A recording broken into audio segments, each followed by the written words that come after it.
کہ کسی کتاب دنیا کے کسی ڈاکومنٹ کو آپ ہمیشہ ہمیشہ کے لیے پریزرو کرنا چاہیں، محفوظ کرنا چاہیں، آپ کے بس میں نہیں ہے۔ دنیا کی ساری طاقتیں مل کے، دنیا کی ساری حکومتیں مل کے کسی ایک ڈاکومنٹ کو، کسی ایک کتاب کو ہمیشہ کے لیے محفوظ قرار دینا چاہیں کہ رہتی دنیا تک یہ ایسے ہی رہے گا، یہ ڈاکومنٹ، یہ کتاب، اس کا کچھ نہیں بگڑے گا، اس میں کوئی ایڈیشن، کوئی آلٹریشن نہیں، ممکن نہیں ہے۔ 100، 150، 200 سال کے بعد سب وہ ختم ہو جائے گا، کچھ باقی نہیں بچے گا، زبان ختم ہو جائے گی۔ لیکن یہ کتاب ایسی ہے، 1400 سال پہلے ایک جگہ نہیں 20 جگہ یہی کہا گیا کہ اس میں تبدیلی کوئی نہیں ہوگی اور اس کتاب کو کوئی کچھ نہیں بگاڑ سکے گا، یہ محفوظ رہے گی اور رہتی دنیا تک ایسی ہی رہے گی۔ یہ اتنا بڑا دعویٰ تھا جو غیر انسانی دعویٰ تھا۔ انسانی دعویٰ ہے تو آپ کر لیجئے، آج آپ کے پاس تو اب بہت کچھ ہے، اس زمانے میں تو کچھ بھی نہیں تھا۔ آپ کے پاس تو بینک لاکرز ہیں، لائبریریز ہیں، کیا کہتے ہیں، کمپیوٹر سسٹم ہے، مائکرو فلمز ہیں، اب تو ہارڈ ڈسک ہے، اور فلاں اور فلاں اور فلاں۔ ہم نے تو بہت سے لچھن کیے ہوئے ہیں، لیکن ہمارے بس میں نہیں ہے آج بھی کہ ہم کسی کتاب کے بارے میں یہ کہہ سکیں، یہ دعویٰ کر سکیں کہ لو ہم اس کا انتظام کر رہے ہیں، یہ ہمیشہ ہمیشہ کے لیے محفوظ ہو گئی۔ یہ دعویٰ انسان کے بس میں نہیں ہے، اور یہ دعویٰ جو شخص آج کرے اس کو آپ سب مل کے پاگل کہیں گے۔ لیکن یہ دعویٰ 1400 برس پہلے کر دیا گیا کہ کوئی کالج، کوئی لائبریری، کوئی میوزیم، کوئی مائکرو فلم، کوئی بینک لاکر، کوئی حفاظت کرنے کی کوئی چیز نہیں۔ پورے جزیرۃ العرب میں پڑھے لکھے لوگوں کی تعداد 15-20 سے زیادہ نہیں تھی اس وقت۔ پہلی آیت یوں شروع ہو رہی ہے، ذالک الکتاب لا ریب فیہ، اس کے صحیح ہونے میں، اصلی ہونے میں، درست ہونے میں، اس کے مضامین کے سچا ہونے میں کوئی شک کی گنجائش نہیں ہے۔ اور دیکھیں، انسان کی زندگی میں جو چیز سب سے زیادہ اس کو عمل سے روکتی ہے وہ شک ہوتا ہے۔ آپ دسترخوان پہ بیٹھے ہوئے ہیں، ذرا سا آپ کو شک پڑ جائے کہ یار کھانے میں کسی نے کوئی الٹی سیدھی چیز ملا دی ہے، کھانا وہیں چھوڑ دیں گے۔ آپ سڑک پہ جا رہے ہیں، آپ کو ذرا سا شک پڑ جائے کہ آگے راستے میں خطرہ ہے، وہیں بریک لگا لیں گے۔ ذرا سا شک جو ہے انسان کو عمل سے روک دیتا ہے۔ جو چیز انسان سے عمل کراتی ہے، اس کو آگے بڑھاتی ہے، وہ یقین ہوتا ہے، ایمان ہوتا ہے۔ تو دیکھیے، پہل جس چیز کو کاٹا ہے کہ دیکھو اس کتاب کے صحیح ہونے میں، درست ہونے میں، اصلی ہونے میں کسی قسم کے شک کی گنجائش نہیں ہے۔ یہ اس لیے کہ اب اس کو پڑھنا بھی ہے، اس پہ عمل بھی کرنا ہے۔ ھدی للمتقین، متقی لوگوں کے لیے ہدایت ہے۔ ابھی تھوڑی دیر پہلے ہم کہہ رہے تھے اہدنا الصراط المستقیم، اے اللہ ہمیں صراط مستقیم کی ہدایت فرما۔ یہ ہمارا سوال تھا۔ ھدی للمتقین، یہ اس کا جواب ہے۔ یہ ان دو سورتوں میں ربط ہے، سورہ فاتحہ میں اور سورہ بقرہ میں، کہ آپ نے اللہ سے ہدایت مانگی، لو یہ ہدایت آ گئی۔ ھدی للمتقین، یہ متقی لوگوں کے لیے ہدایت ہے۔ متقی لوگ کون ہوتے ہیں؟ ہم یہ سمجھتے ہیں متقی وہ لوگ ہوتے ہیں جو تقوی اختیار کر چکے ہوتے ہیں۔ قرآن کہتا ہے نہیں، متقی وہ لوگ ہیں جو تقوی اختیار کرنا چاہتے ہیں۔ جس دن ایک شخص ارادہ کر لے کہ اس نے قرآن پہ عمل کرنا ہے، اس ہدایت کو اپنانا ہے، اسی دن قرآن اس کو متقی کا درجہ دے دیتا ہے۔ اب آیت پہ غور تو کریں نا، ھدی للمتقین، متقی لوگوں کے لیے ہدایت ہے۔ اگر متقی کا وہ مفہوم ہم قرار دیں جو آپ کے ذہن میں میرے ذہن میں ہے، تو متقی تو پہلے سے ہدایت یافتہ ہوتا ہے، تو کیا مفہوم کریں گے کہ ہدایت یافتہ لوگوں کے لیے ہدایت؟ ایک شخص جو پہلے ہی منزل پہ پہنچا ہوا ہے، آپ اس کو منزل کا نقشہ دے رہے ہیں کہ نہیں پہنچ جاؤ، وہ تو پہلے پہنچا ہوا ہے، اس کو نقشہ دینے کا کیا فائدہ؟ متقین وہ لوگ جو اللہ کا تقوی اختیار کرنا چاہیں، جو اس راستے پہ چلنا چاہے اس کے لیے یہ اس راستے کا نقشہ ہے، جو اس منزل پہ پہنچنا چاہے اس منزل تک جانے کا یہ راستہ، یہ نقشہ ہے۔ اور ہمارے استاد مولانا ناظم ندوی صاحب بہت عمدہ مثال دیا کرتے تھے کہ دیکھو میڈیکل کالج میں لڑکا داخل ہوتا ہے، اس کو ابھی ڈاکٹری کا کچھ پتہ نہیں ہوتا، فرسٹ ایئر میں ہوتا، لوگ اس کو ڈاکٹر صاحب کہنا شروع کر دیتے۔ مدرسے میں طالب علم داخل ہوتا ہے، اس کو دین دنیا کا کچھ پتہ نہیں ہوتا، ابھی فرسٹ ایئر میں ہوتا ہے، 8 سال ابھی تعلیم کو باقی پڑے ہوتے ہیں، اس کو مولوی صاحب کہنا شروع کر دیتے ہیں۔ یہ بالکل ویسے ہی ہے۔ قرآن کی طرف جو ہی آپ آئے اور قرآن کی آپ نے پہلی آیت دل سے پڑھی، اللہ نے آپ کو متقی قرار دے دیا۔ ہدی للمتقین، متقین کے لیے ہدایت۔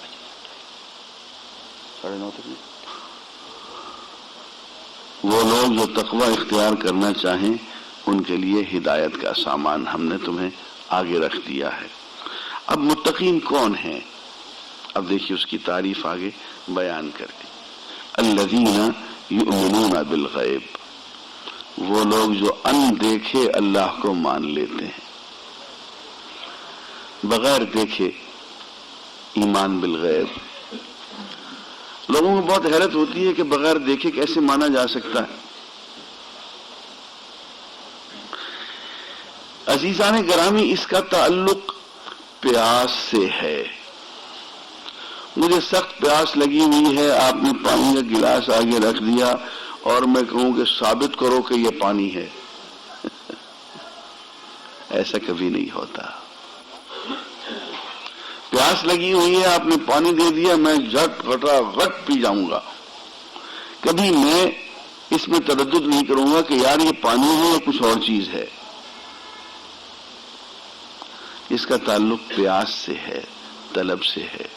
حضور اکرم صلی اللہ علیہ وآلہ وسلم کی تشریف آوری سے پہلے لوگ کعبے کی دیواروں سے لپٹ لپٹ کے روتے تھے کہ اے اللہ، ہم یہ تو جانتے ہیں کہ تو ہی رب العالمین ہے، تو ہی خالق ہے، تو ہی معبود حقیقی ہے، لیکن اب تجھ تک آنے کا راستہ کیا ہے؟ تیری عبادت کیسے کریں؟ تجھ تک کیسے پہنچیں؟ تجھے کیسے منائیں؟ تجھے کیسے راضی کریں؟ یہ طریقہ اب ہم نہیں جانتے، ہمیں یہ بات سمجھ میں نہیں آ رہی۔ اے اللہ، کوئی اپنا بندہ بھیج جو ہمیں تجھ تک پہنچانے کا سامان کر دے۔ اب جب ایسے شخص کے سامنے اللہ کا رسول آئے تو وہ کیا کہے گا؟ ثابت کرو کہ تم اللہ کے رسول ہو۔ وہ تو کہے گا ہائے ہائے ہائے، میری دعا قبول ہو گئی، میرا ہادی آ گیا، مجھے اللہ سے واصل کرنے والا آ گیا۔ وہ یقین کر لے گا فوراً کہ اللہ نے میری سن لی، اور وہ چیز جو میں تڑپ تڑپ کے اللہ سے مانگ رہا تھا اللہ نے میرے پاس بھیج دی۔ یہ ہوتا ہے ایمان بالغیب۔ اور عزیزان گرامی، زندگی میں 99% امور میں آپ ایمان بالغیب سے کام لیتے ہیں۔ 1% کے قریب کام ایسے ہوتے ہیں جہاں آپ خود اپنی آنکھوں سے دیکھتے بھی ہیں، اپنے کانوں سے سنتے بھی ہیں، باقی ساری عملی زندگی آپ ایمان بالغیب پہ گزارتے ہیں۔ وہ ایک لطیفہ پرسوں ہوا، مجھے بہت وہ دلچسپ لگا۔ کہیں بھی واردات ہو گئی، ڈی ایس پی صاحب وہاں تفتیش کر رہے تھے تو ایک صاحب انہیں بتائے جا رہے تھے، وہ نہیں سر فلانے نے نہیں، فلانے نے قتل کیتا ہے، وہ یوں آیا اور یوں آیا، اس نے یوں مارا اور یوں قتل ہو گیا۔ تو ڈی ایس پی کہتا ہے تم واردات تو سب موجود تھے؟ اس نے کہا نہیں۔ اس نے اپنی آنکھوں سے دیکھا؟ اس نے کہا نہیں۔ اس نے پھر کیسے بتا رہے ہو؟ وہ بی بی سی ہر تھا موجود ہوں تھی۔ یہ بی بی سی ہر جگہ موجود ہوتی ہے، اس کی بات مان لیتے ہو، نہیں کیوں نہیں مانتے ہو؟ یہ ایمان بالغیب ہے۔ ڈاکٹر آپ کو نسخہ لکھ کے دیتا ہے اور ایمان سے میں تو حیران رہ گیا، یہ حکیم لوگ اور یہ طبی جو ہندی طب ہے آیورویدک کے لوگ، یہ تو زہر لکھ کے دیتے ہیں، سمیات سے علاج کرتے ہیں، یہ کشتہ فلاں اور کشتہ فلاں اور کشتہ تانبا، یہ خالص زہر ہیں، کھانے کی دیر آدمی مر جائے، لیکن لوگ اس زہر کے علاج پہ زیادہ پیسے بھی دیتے ہیں اور زیادہ بھاگتے بھی ہیں کہ یہ زیادہ افیکٹو ہے۔ حکیم زہر لکھ کے دے دے اور ہم کھا لیتے ہیں، نہیں پوچھتے ہیں۔ آپ کسی ڈاکٹر کے پاس جائیں نا، اس کے پاس لائن لگی ہوئی ہے مریضوں کی، وہ آپ کو نسخہ لکھ کے دے، آپ کہیں گے جو 5 دوائیاں آپ نے لکھی ہیں، 5 دوائیوں کے کیا انگریڈینٹس ہیں، ذرا وہ کہے گا میرے پاس ٹائم نہیں ہے۔ انگریڈینٹس سمجھانے والا ڈاکٹر تمہیں کہیں اور ملے گا، جاؤ کسی اور سے نسخہ لکھوا لو، مجھ میں اعتماد ہے تو علاج کروا لو مجھ سے، ورنہ چھٹی کرو، بھاگو۔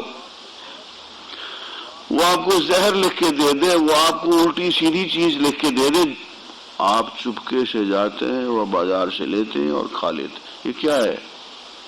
یہ ایمان بالغیب ہے۔ آپ عدالت میں مقدمہ لڑتے ہیں، وکیل کہتا ہے میں دیکھو بہت نہیں بولنا، جو میں کہوں بس وہی بیان دینا، اس سے زیادہ کچھ نہیں بیان دینا، یہ چیزیں جو ہیں یہ واضح نہیں کرنی، بس یہاں تک رہنا ہے، ورنہ کیس تمہارا خراب ہو جائے گا۔ اب جو وکیل آپ کو سمجھاتا چلا جاتا آپ وہی کہتے چلے جاتے۔ یہ کیا ہے؟ یہ ایمان بالغیب ہے۔ آپ سارا دن اخبار پڑھتے ہیں، مان لیتے ہیں، کیا ہے یہ ایمان بالغیب ہے۔ آپ زندگی کے 99% امور جو ہیں آپ صرف سنی سنائی پہ چلتے ہیں، اور زندگی آپ کی اگر ہر جگہ آپ کہیں کہ میں تو پہلے دیکھوں گا تو پھر زندگی تو نہیں گزرے گی، زندگی تو نہیں گزرے گی۔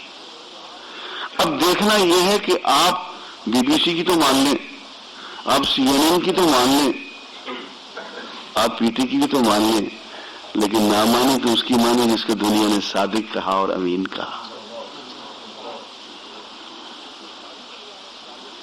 جس کو ساری دنیا نے صادق کہا اور امین کہا اسی کی نہ مانے۔ ایمان بالغیب کہ پہلے ہم نے اعتماد کر لیا ایک شخصیت پہ کہ یہ اللہ کا رسول ہے، اب وہ جو بھی بیان دیں، اب جو بھی تعلیم دیں، جو بھی عقیدہ بیان کریں، وہ ہم من و عن ویسے ہی مانتے چلے جائیں گے کہ یہی درست ہے۔ ابو بکر صدیق رضی اللہ تعالیٰ سے کسی نے کہا کہ یار اگر کوئی یہ کہے کہ کوئی راتوں رات عرش تک پہنچ گیا، ہے ماننے کی بات؟ انہوں نے کہا نہیں، یہ تو ماننے کی بات ہی نہیں، یہاں سے گیا کہ بیت المقدس پہنچ گیا، بیت المقدس سے نام اس نے ایک چھلانگ لگائی اور عرش عظیم تک پہنچ گیا، ہے کوئی ماننے کی بات؟ انہوں نے کہا ماننے کی بات ہی نہیں، نہیں تو تیرا یار تو یہی کہہ رہا ہے، تیرا یار محمد صلی اللہ علیہ وسلم وہ تو پھر یہی کہہ رہا ہے، انہوں نے کہا ہے تو پھر یہی ہوگا، انہوں نے کہا ہے تو پھر یہی ہوگا، تو یہی ٹھیک ہے۔ یہ صدیق کہ ان کے منہ سے نکلی ہوئی بات غلط نہیں ہو سکتی۔ ساری دنیا بکھر گئی، صحابہ سارے تڑپنے لگے کہ یا رسول اللہ یہ کیا ہو گیا؟ حضرت عمر کہتے ہیں کیا آپ اللہ کے سچے نبی نہیں ہیں؟ فرماتے میں اللہ کا سچا نبی ہوں۔ یا رسول اللہ پھر یہ حدیبیہ کا یہ معاہدہ اتنا دب کے ہم عمرہ کیے بغیر چلے جائیں، کوئی ہمارا مسلمان ہو جائے ہم اس کو ان کے حوالے کر دیں، اتنا دب کے معاہدہ کیوں؟ یہ اللہ کا حکم ہے۔ چپ کر کے چلے گئے بیچارے، ابو بکر صدیق یہاں چلے گئے، ابو بکر یہ کیا ہو رہا ہے؟ آخر ہم لوگ ایک طاقت ہیں، ہم لوگ فلاں ہیں، اس قدر دب کے رسول اللہ کیوں معاہدہ کر رہے ہیں؟ عمر ہماری تمہاری نظر وہاں تک نہیں پہنچ سکتی جہاں تک محمد الرسول اللہ کی نظر پہنچ رہی ہے، خاموشی سے دیکھ لو اور چپکے سے مان لو، جو وہ کر رہے ہیں وہی ٹھیک ہوگا۔ یہ صدیق ہے۔ حضرت عمر چپ ہو گئے اور حضور نے فرمایا جس کو تم شکست کہہ رہے ہو کہ ہم نے دب کے معاہدہ کیا ہے، یہی فتح مبین ہے. انا فتحنا لک فتحا مبینا، یہی فتح مبین ہے. اور 1.5 سال کے اندر اندر سب کو پتا چل گیا کہ یہی فتح مبین تھی، یہی صلح حدیبیہ، یہی فتح مکہ کی ابتدا تھی. سب نے دیکھ لیا. لیکن صحابہ کو ایمان بالغیب وہاں تک نظر کسی کی نہیں گئی جہاں تک محمد الرسول اللہ صلی اللہ علیہ وسلم کی نظر جا رہی تھی. الذین یؤمنون بالغیب، اندیکھے ایمان لے آتے ہیں. اور اندیکھے ایمان ایک اللہ پہ ہے اور ایک رسول اللہ پہ ہے. دوستو آج آپ کو ایک بہت بڑی خوشخبری سنا دوں. میں نے جب یہ حدیث پڑھی تو میں بہت رویا اس پہ. صحابہ نے کہ یا رسول اللہ ہم آپ کے بھائی ہیں. آپ فرمایا نہیں تم میرے دوست ہو. میرے بھائی تو وہ ہوں گے جو مجھ پہ ایمان لائیں گے اور انہوں نے مجھے نہیں دیکھا ہوگا اور مجھ سے اتنا پیار کرتے ہوں گے کہ اپنے بال بچوں کو، اپنے آپ کو مجھ پہ فدا کرنے کو تیار ہوں گے. وہ میرے بھائی ہوں گے، بہت بعد میں آئیں گے. تم نے تو مجھے دیکھا ہے اور دیکھ کے تم مجھ پہ ایمان لا رہے ہو. اسی لیے ایک جگہ آپ نے فرمایا کہ ایک وقت آئے گا کہ دین کے لیے کام کرنے والا آدمی، اس کے لیے تم جیسے 50 آدمی کے لیے اجر ہو. افما یا رسول اللہ 50 آدمی، 50 صحابیوں کا اجر ایک عام آدمی کے لیے، انہی کے 50 آدمیوں کے برابر ہونا چاہیے اس دور کے. افمایا نہیں، اللہ نے تمہارے لیے بہت مدد کے اور نصرت کے اور معجزات کے سامان پیدا فرمائے ہیں. وہ بیچارے بے دست و پا ہوں گے. اس زمانے میں جو دین کا کام کرے گا اس ایک اکیلے آدمی کو 50 صحابیوں کے برابر کام کرنے کا اللہ اجر عطا فرمائے گا. یؤمنون بالغیب، غیب پہ اندیکھے. ہم نے تو اللہ پہ بھی اندیکھے ایمان لائے، ہم تو محمد رسول اللہ پہ بھی بغیر دیکھے ایمان لائے. وَيُقِيمُونَ الصَّلَاةَ، نماز قائم کر دیتے ہیں. نماز پڑھ کے ایک طرف بیٹھ رہنا اور چیز ہے، نماز کے پورے نظام کو قائم کر دینا یہ اور چیز ہے. ایسا نظام جس میں کوئی شخص نماز پڑھے بغیر نہ رہے، ایسا نظام جس میں صرف نماز پڑھی نہ جائے بلکہ نماز اپنے اثرات کو ڈکٹیٹ کرے. وہ کہا نا کہ اے شعیب یہ عجیب ہے تیری نماز جو ہمیں ہمارا پیسہ اپنی مرضی سے خرچ نہیں کرنے دیتی. تیری نماز ہمارے خزانوں تک گھس آئی، ہمارے پیسوں تک، ہماری جیبوں تک گھس آئی. تیری نماز ہمیں اس بات سے روکتی ہے کہ ہم اپنے پیسوں کو اپنی مرضی سے خرچ نہ کریں. ہاں، نماز کا یہی کام ہے کہ اپنے پیسوں کو ہم اپنی مرضی سے نہیں اللہ کی مرضی سے خرچ کریں. نماز یہاں تک لاتی ہے. نماز کو قائم کرنا مطلب یہ ہے کہ ایک تو وہ ایک پورا نظام ہے جس سے کہ نماز پڑھنا ہر شخص کے لیے ضروری ہو جائے. اذان ہوئی، اب سب کچھ چھوٹ گیا. میں ایک واقعہ سنایا کرتا ہوں ایک نوجوان کا، اور سچی بات ہے کہ مجھے اس سے بہت، مغرب کی نماز کا وقت تھا اور نماز سے پہلے میں نے کوئی آدھا گھنٹہ محنت کر کے ایک اٹیچی کیس میں نے پسند کیا، اس کا بھاؤ تاؤ کیا، 450 ریال کا میں نے خرید لیا. اور اٹیچی کیس میرے ہاتھ میں ہے اور 450 ریال جب میں نے نوجوان کو دیے تو اذان ہو گئی. اس کے ہاتھ تک اس نے کہا خلاص اب میں نہیں لوں گا. میں نے کہا کیا مطلب؟ یہ لو پیسے یار میں جا رہا ہوں. اس نے کہا لا یا شیخ لا، حرام. تو میں نے سنا نہیں، نماز کا حکم ہو گیا، اب خرید و فروخت کہاں جائز رہی؟ اور میں نے کہا ختم ہو گئی خرید و فروخت، سودا ہو گیا، پیسے اپنے لو. اس نے کہا نہیں، نماز کے بعد پلیز آفٹر دی پریئرز. اور میں نے کہا میں جا رہا ہوں، مجھے کہیں جا کے درس دینا ہے.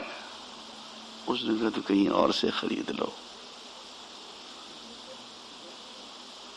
اس نے پیسے لینے سے صرف آدھے سیکنڈ کی بات تھی کہ پیسے لے کے وہ جیب میں ڈال دیتا، اس کی اپنی اس میں تجوری میں ڈال دیتا، اس نے لینے سے انکار کر دیا۔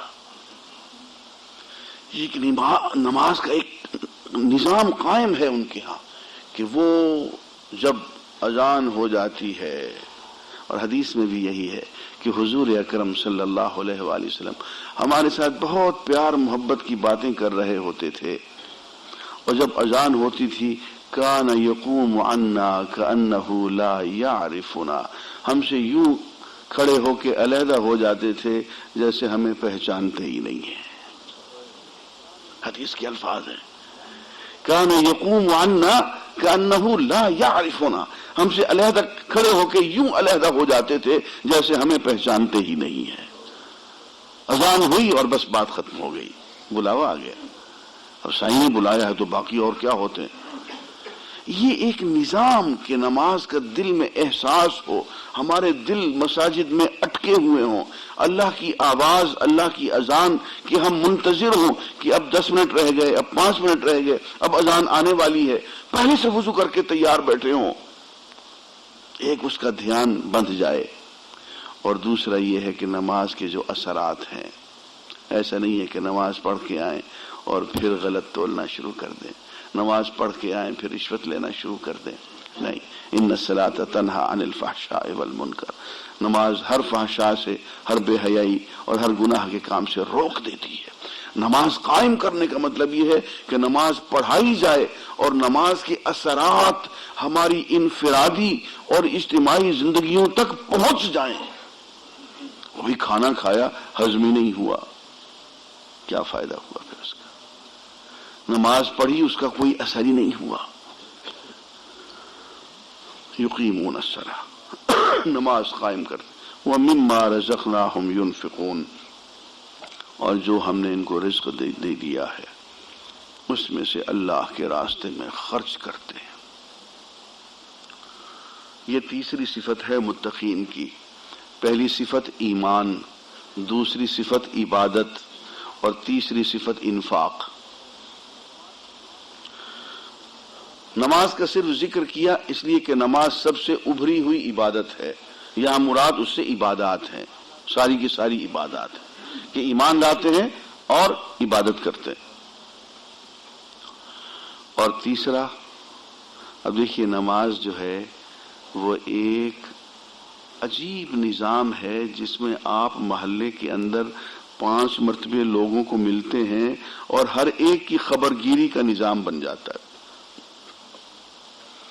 نمازی ہیں، کوئی کھڑا ہوا ہے، کسی کا چہرہ آپ کو زرد نظر آتا ہے، کسی کے کپڑے پھٹے ہوئے نظر آتے ہیں، کوئی ویسے ہی آپ کو پریشان نظر آتا ہے، آپ پوچھتے ہیں کہ لالا کیا بات ہے، طبیعت تو ٹھیک ہے؟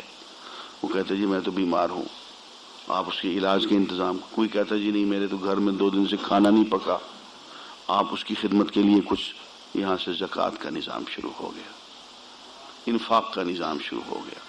نماز کے ساتھ ہی ہمیشہ ذکر ہوتا ہے وَمِمَّا رَزَقْنَاهُمْ يُنْفِقُونَ، ہم نے ان کو رزق دیا ہے تو اللہ کے راستے میں وہ خرچ کرتے ہیں، دوسروں کو دیتے ہیں۔ اور عزیزان گرامی، بخیل آدمی کو کبھی اللہ کا قرب نصیب نہیں ہوتا۔ سخی آدمی خواہ اس کے اندر کمزوریاں کیوں نہ ہوں، احادیث سے معلوم ہوتا ہے کہ اللہ کے ہاں وہ قرب پا جاتا ہے۔ اس کے برعکس بخیل آدمی خواہ وہ عابد زاہد کیوں نہ ہو، وہ اللہ کا قرب نہیں پا سکتا۔ وَالَّذِينَ يُؤْمِنُونَ بِمَا أُنزِلَ إِلَيْكَ وَمَا أُنزِلَ مِن قَبْلِكَ وَبِالْآخِرَةِ هُمْ يُوقِنُونَ، اور وہ لوگ متقین کی چوتھی صفت یہ کہ وہ کلام پاک جو ہم نے آپ پہ نازل کیا ہے قرآن مجید، اس پہ پورا پکا صحیح ایمان رکھتے ہیں۔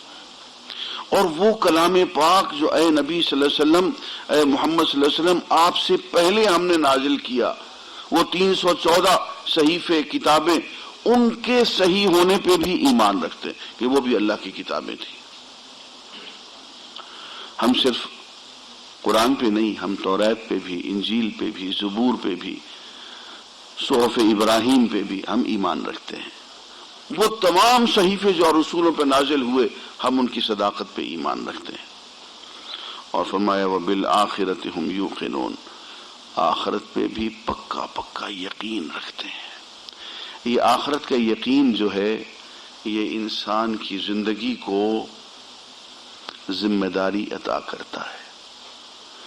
ایک شخص ہے، اس کو یہ پتا ہے کہ میں جہاں جا رہا ہوں وہاں میرا آڈٹ ہوگا، وہاں میرا حساب کتاب ہوگا، اور مجھے سارا جو میں نے خرچہ ورچہ کیا ہے اس کی پائی پائی کا مجھے حساب دینا ہے، اور جو رقم بچ گئی ہے وہ مجھے واپس ڈپازٹ کرانی ہے، امانت ہے۔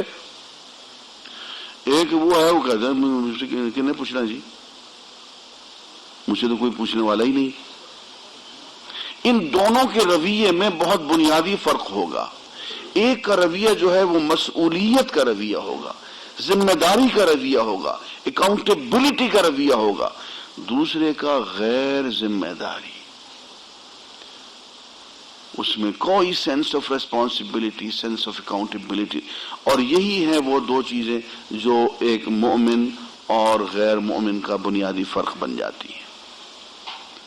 اولئک علی ھدی من ربہم، فرمایا جن لوگوں میں یہ صفات ہیں، ایمان بالغیب لاتے ہیں، نماز قائم کرتے ہیں، اللہ کے راستے میں خرچ کرتے ہیں، اللہ کے کلام پہ پکا ایمان رکھتے ہیں، آخرت پہ پکا ایمان رکھتے ہیں، اولئک علی ھدی من ربہم، یہ اپنے پروردگار کی طرف سے ہدایت پر ہیں، واولئک ھم المفلحون، یہی لوگ ہیں جو فلاح پانے والے ہیں، کامیابی حاصل کرنے والے ہیں۔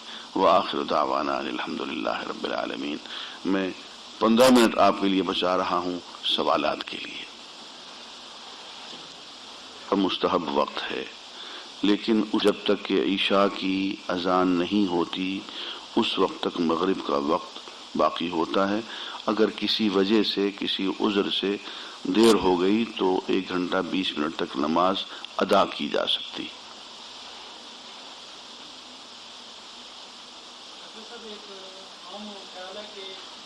اللہ کو ہمیشہ اللہ کے نام سے پڑھنا چاہیے۔ لوگ عموماً ترجمہ کرتے ہیں خدا کا لفظ استعمال کرتے ہیں، تو بعض لوگوں کو خیال ہے کہ اس طرح خدا، آسن یہی ہے کہ اللہ کو اللہ کے نام سے پکاریں، لیکن خدا کے پیچھے بھی نہ پڑیں۔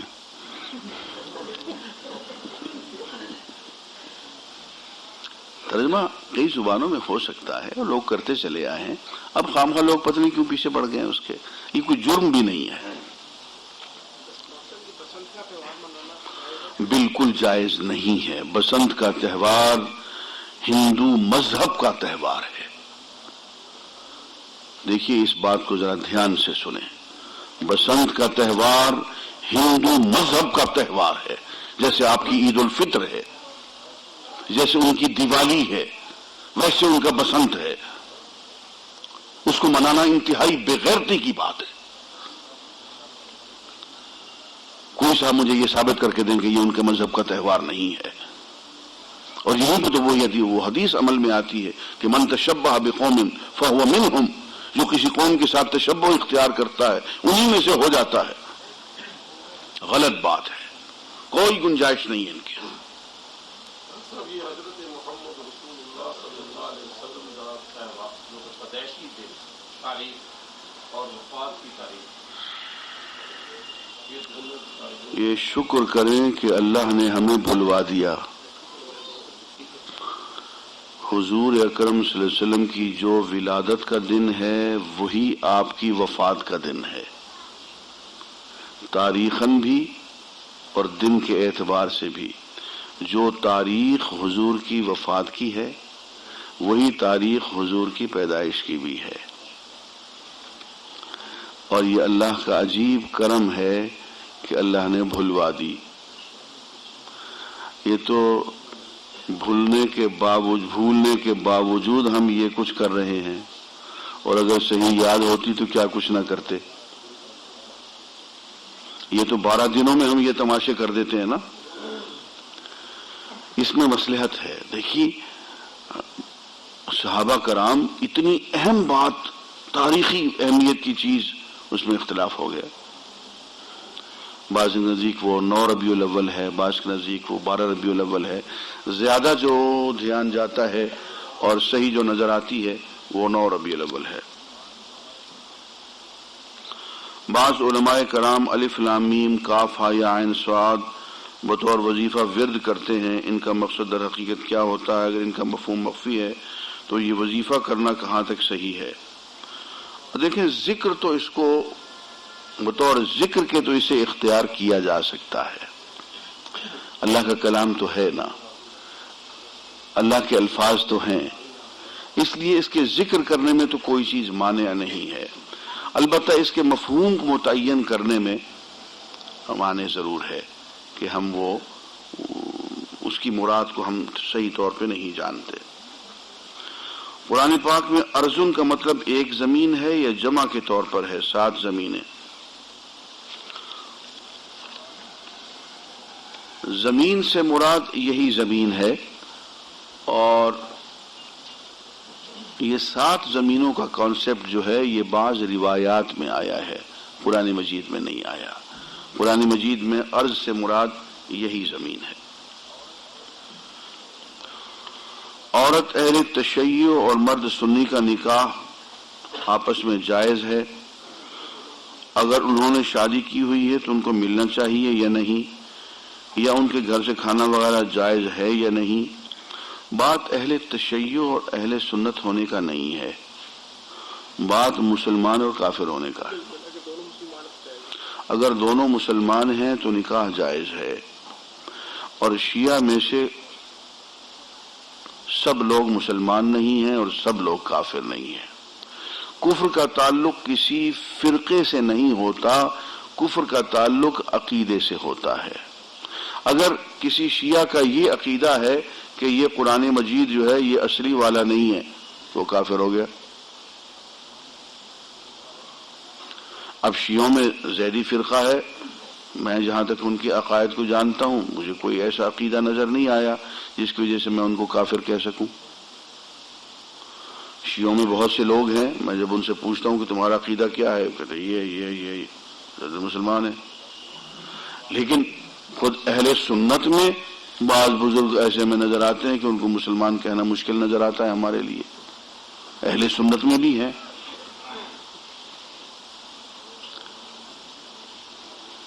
اور وہ ایک ساتھ ہمارے ساتھ گاڑی میں بیٹھے، میں نے آپ کو پہلے بھی قصہ سنایا، اور انہوں نے ورد کرنا شروع کیا، یا اللہ، یا محمد، یا علی، یا حسن، یا فاطمہ، یا فلاں یا فلاں. ہم پریشان ہو گئے. میں نے کہا یار تم تو فرق ہی نہیں کرتے ہو ان سب میں، سب کو ایک ہی نظر سے دیکھتے ہو. ابھی اہل سنت میں سے ہیں، یہ کیا کریں گے ان کا؟ عورتوں کا اعتکاف میں بیٹھنا ٹھیک ہے یا نہیں؟ ٹھیک کیا، بالکل ٹھیک ہے. عورتوں کو مردوں سے بھی زیادہ اعتکاف بیٹھنا چاہیے. نہیں، مسجد میں نہیں، ان کے لیے گھر میں اعتکاف ہوتا ہے، اور ان کے لیے تو اعتکاف زیادہ آسان ہے اور ان کے لیے زیادہ اجر ہے، بیٹھنا چاہیے انہیں. جی ہے، اس میں اور بھی ہے. اچھا، میرا نام توحید ہے، کسی نے وہم ڈال دیا ہے کہ یہ نام ٹھیک نہیں ہے تو یہ نام اپنا شرک رکھ لیں.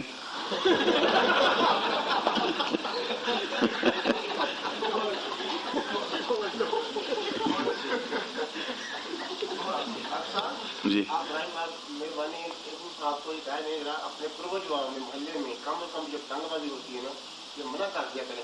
یہ لوگ کہتے ہیں اپنے دوستوں کو، بالکل کہنا چاہیے، بالکل صحیح فرما رہے ہیں. یہ ہے کہ برائی جو دیکھتا ہے نا، ہاتھ سے روکے، زبان سے روکے، کمزور چیزیں جو دل میں. جزاکم اللہ. بالکل کوشش کریں بھائیوں کو روکیں، اور یہ بات لوگوں کو پتہ بھی نہیں ہے. دیکھتے منع نہیں کرتے، پتہ نہیں کیا بات ہے، میں نے کرنے کی نہیں، کوئی کیا پولیس قسم ہوگی، جو قسم ہو گئی، بالکل نہیں کہتے. اگر یہ اتنے صاحب بیٹھے ہیں، 2-4 اپنے کہتے، 2-4 کو بھی بالکل کہیں. جزاک اللہ خیر. کہتے ہی نہیں. ہاں، کہنا چاہیے جی، دوستوں کو سمجھائیں، روکیں ان کو.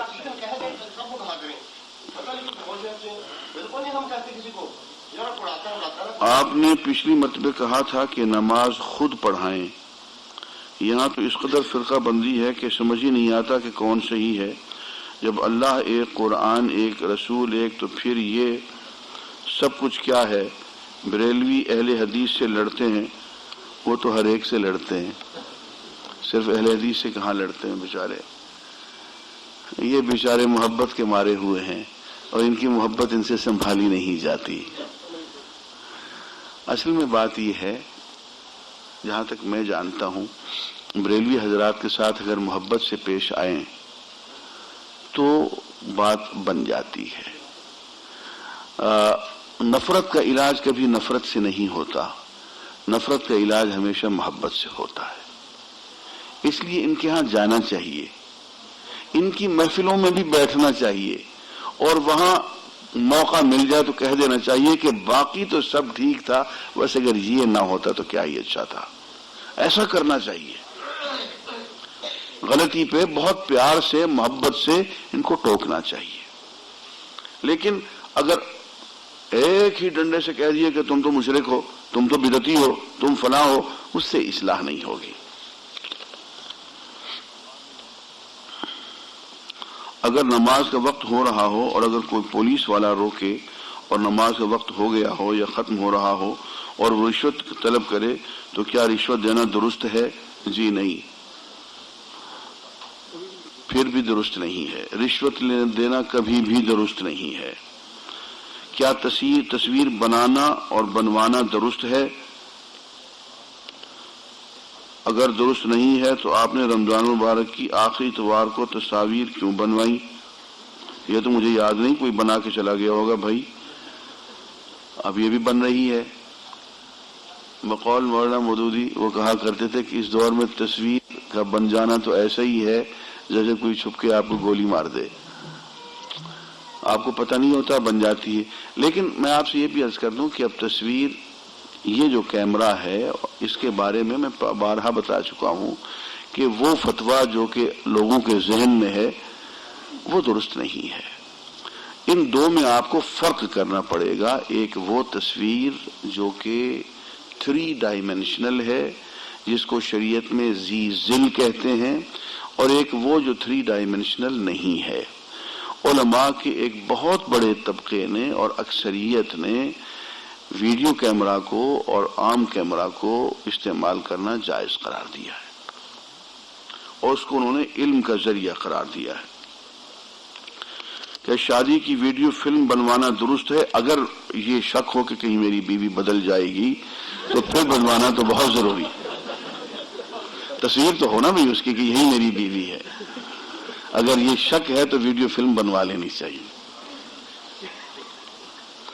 کیا شادی پر ناچنا، گانا اور ڈھول بجانا درست ہے؟ ہاں، یہاں میں کہوں گا یہ درست ہے. شادی میں کسی حد تک ڈھول کا بجنا، دف کا بجنا، کسی حد تک موسیقی کا ہونا ضروری ہے.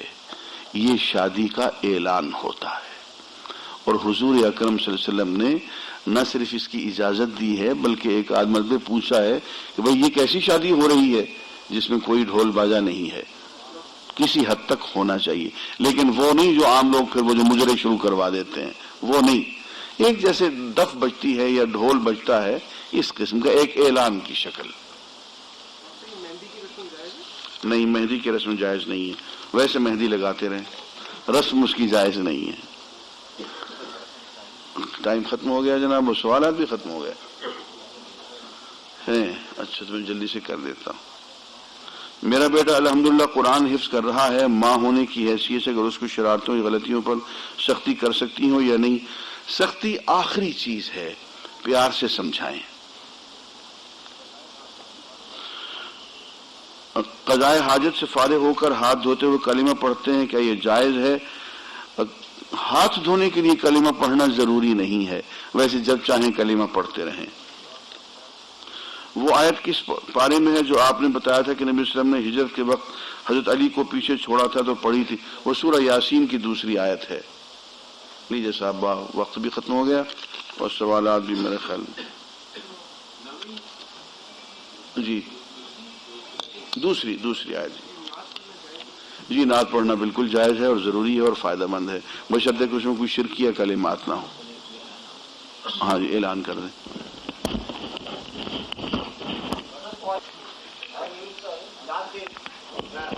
نہیں، اس کی جو شکل آج کل ہے وہ جائز نہیں ہے.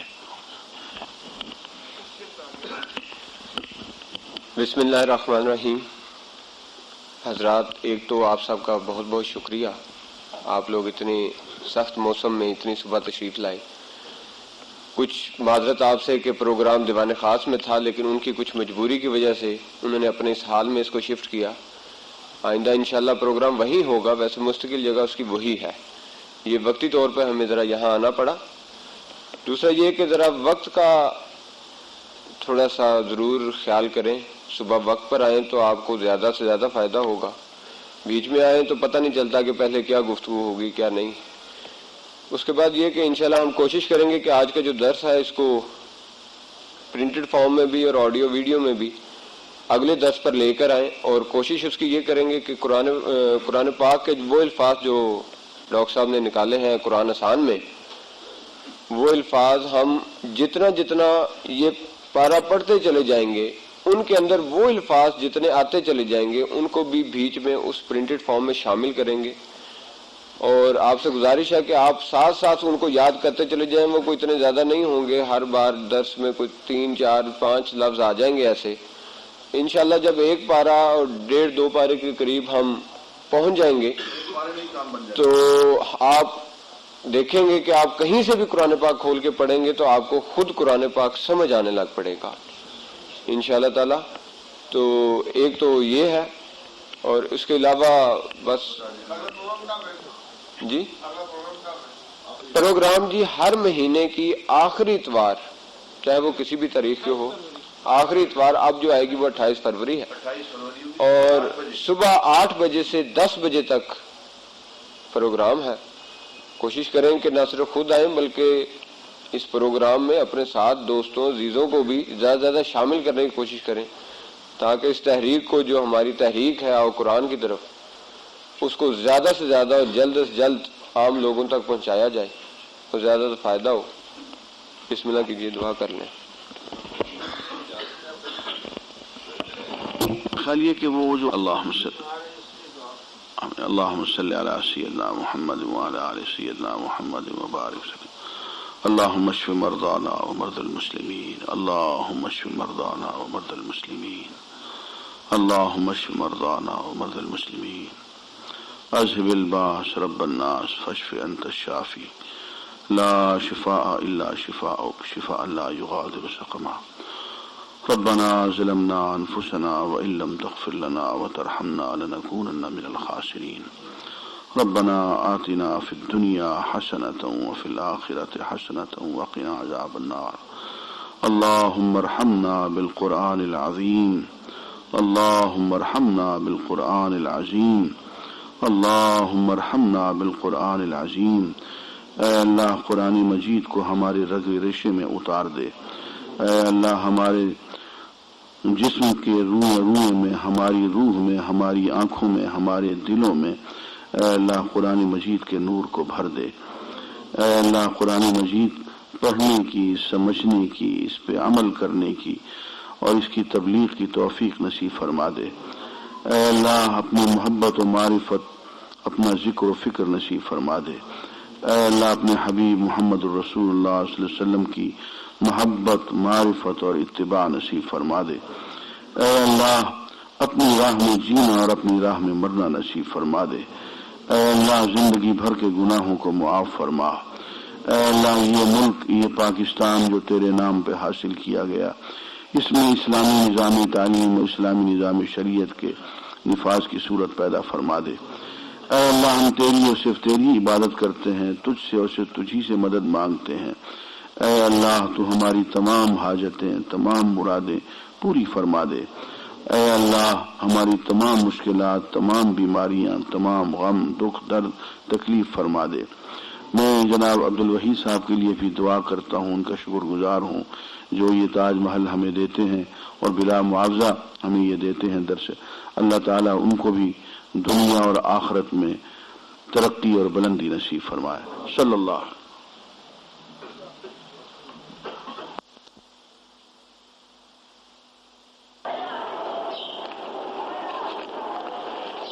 یہ فرمائیے بسم اللہ الرحمن الرحیم، یہ فرمائیے کہ اللہ تعالیٰ تک رسائی کے لیے روحانیت ضروری ہے. روحانیت کسے کہتے ہیں اور اسے کیسے حاصل کیا جا سکتا ہے؟ روحانیت کا لفظ استعمال نہ کریں، احسان کا لفظ مناسب ہے. اور احسان کثرت ذکر سے ہوتا ہے اور کثرت اطاعت سے ہوتا ہے. اللہ کو کثرت سے یاد کریں اور ہر دم اس کی اطاعت کریں، یہ قرب کا ذریعہ ہے۔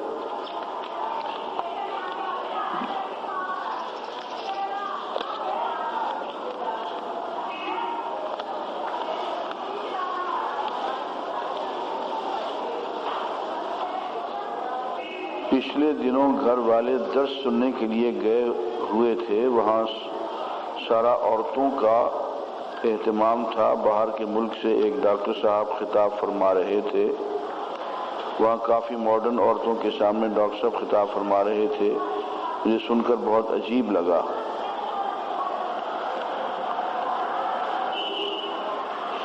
ہاں، پردے کا اہتمام کرنا چاہیے اور درس میں خصوصاً خواتین کو اور مردوں کو اکٹھے نہیں بیٹھنا چاہیے، علیحدہ ہونا چاہیے، پردے کا اہتمام ہونا چاہیے۔ قرآن مجید کا درس دیں اور درس دیتے ہوئے خود قرآن مجید کی مخالفت کریں، یہ جائز نہیں ہے۔ ایسے میں نے دیکھا کہ خواتین ٹیلی ویژن پہ آ کے بے پرد قرآن سناتی ہیں، حرام ہے، ناجائز ہے۔ نعتیں سناتی ہیں پبلک میں آ کے مردوں کے سامنے، حرام ہے، ناجائز ہے۔ اگلے جمعہ کے متعلق ضرور بتا دیا کریں کہ آپ اگلے جمعہ انشاءاللہ میں ضرور حاضر ہوں گا انشاءاللہ۔ مسجد میں نماز کے بعد نکلنے سے بالوں پر کنگھی کر لینا جائز ہے یا نہیں؟ کیونکہ مجھے ایک دو دفعہ ایسا کرنے سے منع کیا گیا ہے۔ مسجد میں نماز کے بعد نکلنے سے پڑھا نہیں جا رہا۔